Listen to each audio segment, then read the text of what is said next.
Hi, my name is Goldbeer, and let's start with Rage. So Rage is an interesting look into life after the end of everything, and that end came along with an asteroid. Not a very ingenious plot, but I guess still better love story than a zombie apocalypse. You know, there are hundreds of more interesting ways to end the world than these cliché scenarios. For example, beer could become sentient and take over the world, or cats suddenly mutate into psychics, and when they are hungry, and that's all the time, they make you dance until you drop dead. Dance, human, dance for me, meow meow. I don't know, the possibilities of world ending are actually endless. Why stick to like 7 most boring ones? So here you emerge into this vast wasteland to fight against bandit gangs, mutants and the Authority, an oppressive government regime that has a special interest in you in particular.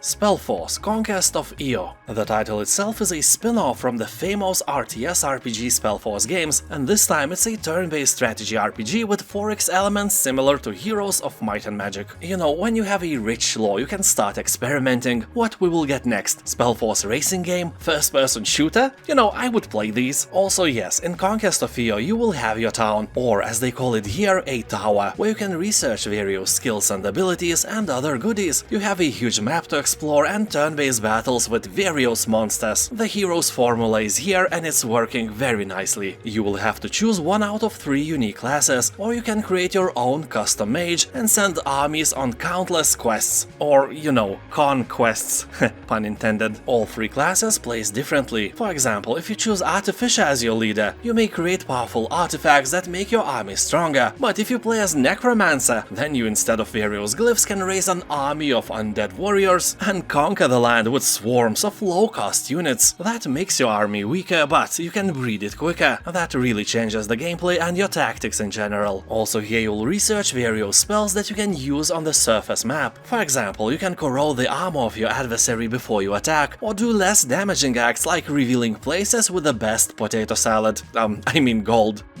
The Pathless. This is a perfect game for fans of Journey and Abzu, although with a tiny bit of more action implemented. Here you will become the Hunter, a master archer who travels to a mystical island to dispel a curse of darkness that grips the world. Soar through the air and forge a connection with your eagle companion. Perform fluid acrobatics and execute awesome trick shots with a unique archery system that allows effortless shooting while moving at high speeds. The evil won't rest until the world is destroyed, so what are you waiting for? And now I know that you are concerned about the most important thing. Can you pet the bird? And yes, you can, so it's automatically a good game. Also, it has very positive review score on Steam. Metamorphosis. You wake up one morning to find that you are rather inconveniently transforming into a tiny bug, while your friend Joseph is being arrested for reasons unknown. Well, probably for swinging his ding-dong in public place once again. But, you know, he's your friend, you don't judge. So to save him and find the answers you seek, you must embark on a journey through a world which, like yourself, has become twisted and unfamiliar. What once seemed like mundane dwellings have become an expansive obstacle course, and now you'll have to chart your path through nooks and crannies that exist within the cracks of civilization. You will have to use your wits to unravel the truth and regain the life you once knew. Or not. You might just be a crazy wacko after all. I don't know. Also, you can download and play a free demo as well. Moonlighter. Here you are a shopkeeper who wants to keep your customers happy by providing them with various goods. You can put items on sale, set their price carefully, manage gold reserves, recruit assistants and upgrade the shop. But be careful though, some shady individuals may want to steal your precious wares. The trickiest part is getting the goods. You have to swim over River Nemunas to Kaliningrad, get contraband and then swim back to European Union to get rich. No, of course I'm kidding. You have to go to ancient passages to different realms and dimensions, fight various enemies and collect items from their dead, cold, maimed bodies. So romantic. Anyway, here the part where you hack, slash and die begins. People on Steam are saying that the game is fun, aesthetically pleasing and relaxing. Yeah, relaxing. So forget about big challenges, it's an easier game in general. But hey, it's nice to have something not Souls-like hardcore from time to time after all. Jupiter Hell. Here time flows only when you act, just like in the famous Superhot, although Jupiter Hell is a turn-based roguelike game where you get to kick demon butt on a space station. The retro graphics and creepy audio design create an atmosphere that's scarier than your mother-in-law when she's missing her favorite spoon for potato salad. And the gameplay is as tough as the steak you make. Yeah, the roguelike genre is here for a reason. You will die, and die again until you do not die, and then repeat. But keep in mind that with a ton of weapons and abilities to choose from, you can mix and match until you find the perfect combo for yourself. And sure, the game can be unforgiving, but that's what makes it fun. Who needs a therapist when you can scream at your monitor and blame the game for all the mistakes you made in your life that literally lead you to playing this game? Although the game itself is very nice, more than 90% of reviews on Steam are positive. SpellForce 3: Fallen God. Well, most strategy and RPG fans know SpellForce games, but it seems that this one is somehow forgotten. And it is a beautiful game. It is an absolutely standalone title. You don't need to play or even know anything about SpellForce at all to enjoy it. The stories are absolutely separated, just like you and your ex right now. I would say that Fallen God is a hybrid between Warcraft 3 and party-based real-time RPGs. You will be traveling around extremely huge maps with your heroes, and from time to time you will have to build a base and attack unsuspecting enemies, pillage their puny villages and eat their children. Well, maybe not the latter, but who knows, some of your heroes look pretty ravenous, to be honest. Expeditions Rome. This is an indirect sequel of Expeditions Viking, and it has already accumulated a very positive review score on Steam. So here you can create your own Roman legacy, customize your character's look, gender, class and skills to match your playstyle and role-playing fantasy. Although I doubt that you will find a slider for a ding-dong size, like we have in Cyberpunk. That would be a pleasant surprise. So here, as in the prequel, you will engage in tactical turn-based combat powered by an extensive skill-based action system, where every weapon changes your potency on the battlefield. This is a great game for the people who like to use the tiny organ between our ears. People on Steam are saying that this is an interesting, a bit underrated RPG game that takes a huge amount of time to beat, but gameplay almost never gets boring. Destroy all humans. It's the 1950s and you, a decent hard-working alien, are here to destroy those disgusting filthy humans for your own personal gain, and just for pure fun in general. Of course, you will have an array of unearthly weapons and psychic abilities. I think you will enjoy an A-probe gun in particular, because who doesn't like...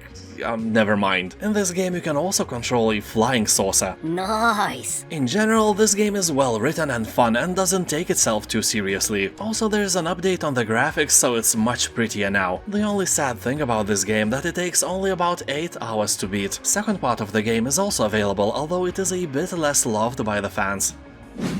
Desperados III. You can kill quietly with a knife or take out multiple foes with your revolvers. I especially like the knife part. It somehow feels more personal and, of course, requires more skill. Scenarios Desperados presents are far from cliché. Situations are quite original, but also familiar with a nice vibe of Wild West. I say vibe because here you will fight not only in small frontier towns, but also in creepy swamps, riverbanks and even in sprawling modern cities. Here you can choose between non-lethal and deadly attacks, meaning that you can finish the game without killing anyone. I have no idea why you may do that, it's boring. I live my real life without killing anyone. Why should I do the same where I am allowed to snap a neck or two? For example, I am against hunting for fun, but I play the hunter and I slaughter all the animals in the forest for pure entertainment. You know why? Because they are not real. Duh. Anyway, Desperados 3 is like an old good Commandos game, but modern with amazing visuals and great quality overall.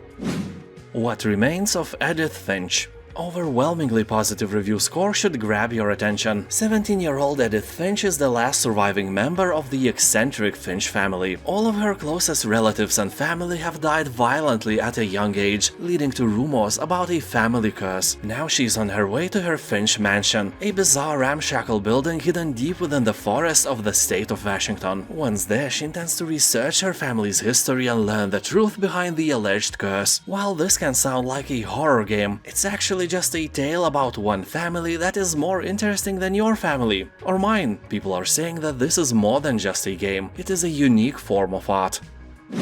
8-bit Armies. If Command & Conquer spent the night with Minecraft, 9 months later 8-bit Armies would be born. This is a fast-paced RTS, a very colorful strategy arcade game that is easy to learn for players of all skill levels. Collect resources, build up and defend your base, amass your army of tanks and planes, and ultimately crush your opponents. You'll find 25 offline campaign missions, 12 co-op missions to play with your mother-in-law, and 10 multiplayer maps that support up to 8 players online. The game also has pretty good AI you can play with or fight against. The game is easy to understand and is really user-friendly. XCOM 2. What can I say, this is a legendary turn-based game, a franchise to which all similar games are compared. So here 20 years have passed since world leaders offered an unconditional surrender to alien forces. XCOM, the planet's last line of defense, was left decimated and scattered. Now the aliens rule Earth, building breathtaking cities that promise a brilliant future with lots of potato salad for humanity, but at the same time concealing a sinister agenda of putting pineapples in every food you like and eliminating all who dissent from their new order. All you have to do is to regain control of the Earth. It may sound easy, and it is, because you are awesome and aliens suck balls. Show them who's the boss. Just keep in mind that the game is addictive. I've seen guys with 4,000 hours of gameplay on record. That's half a year of gameplay, and if you include sleep and bathroom breaks, you get a whole year. That is crazy, be careful. The Thaumaturge.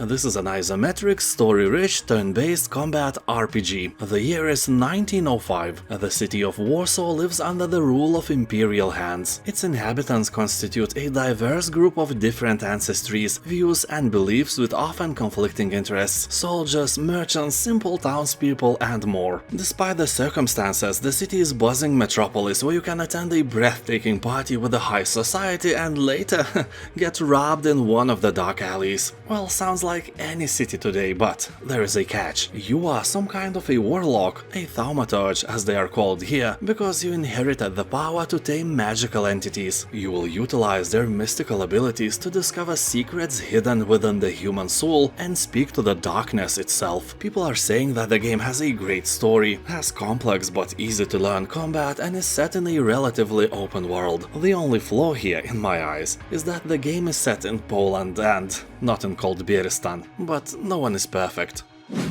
Fallout 4. Here you can play from first or third person perspective. You can take items that lie around and roam across a big open world in search of adventure, absolutely ignoring the main quest and story. So basically it evokes, at least for me it did, the same feeling of freedom and exploration as the Elder Scrolls games. The main difference, of course, is the setting. Fallout 4 is a post-apocalyptic sci-fi game. It's filled with mutants and creepy facilities to explore. You can also join various factions and that will immensely influence the outcome of the story. Sadly, they don't have a potato salad faction you could join. That is a shame. The game, along with the third Fallout game, has only one really annoying feature. In both cases, I finished the game thinking that I have like 10 or more hours of gameplay left, and it ended absolutely unexpectedly and way too fast. So if you decide to play Fallout 4, keep that in mind. Roam around, do some side quests, do not rush the story. All three games, I mean third Fallout, Fallout New Vegas and Fallout 4 are great games. You have all my recommendations. Dead Space. Of course, I'm speaking about the recent remaster of the game, which is a fantastic game just like the original Dead Space, but I can almost assure you that if you played it a long time ago, you won't spot any difference. I completed the first game more than 10 years ago, and when I watched someone play the remastered version, honestly, I couldn't see anything new. Yeah, the graphics now are shiny and beautiful, but it is exactly how I remember the original version. So the remake is a great game on two occasions. First, if you want to replay the game, and not because there is a remaster available, but because of the game itself. And second, if you never played it. In that case, I can assure you this is one of the best horror shooter games I ever played. Well, it's more like a thriller with a bunch of jump scares, but the atmosphere is amazing. The surroundings of the space station are made incredibly well, and the necromorphs are really creepy. Be sure that your mental balls are strong and hairy. 10 cold beers out of 10. Lost in Random. This is a gothic fairy tale inspired action adventure where every citizen's fate is determined by a roll of the dice. That may sound as a very random thing, and believe you me, it is, but around 90% of positive reviews are here for a reason. So you will step into a beautiful and haunted wonderland where you must venture through the 6 twisted realms of random, each with its own maddening set of rules. Help its unpredictable inhabitants, save your sister, well, or mine, I don't mind, and discover a twisted tale in the process. Basically, basically, if you enjoy Tim Burton's creations, this game may be a real spoon of potato salad for you, because it definitely draws inspiration from Burton's works. The game has an interesting story with motivational moments you can relate to, nice humor but a bit clunky combat, and it's really short. Also, people on Steam are warning players that if you complete a chapter, you can't go back to it ever again, so if you are hunting for achievements, do it in the first try. Merchant of the Skies. Here you will become a captain of a trading airship. All you have to do is to get rich and embark on many adventures in the process. Overall, this is a sandbox trading game with light base building and tycoon elements. You start as a captain of a small cloud ship and work your way towards establishing your own trade company. Game incorporates exploration, base building, trading and some minor RPG elements as well. Yeah, you will get experience and become more savvy when it comes to trading, then start your own goods production. And as an experienced cloud tycoon, you will establish trade routes to move and sell goods without your direct involvement. And, you know, get rich and build your own mansion from more than 200 different building blocks. People are saying that this is a very nice chill game, suitable for everyone who just want to relax after a hard work day. Doom Eternal.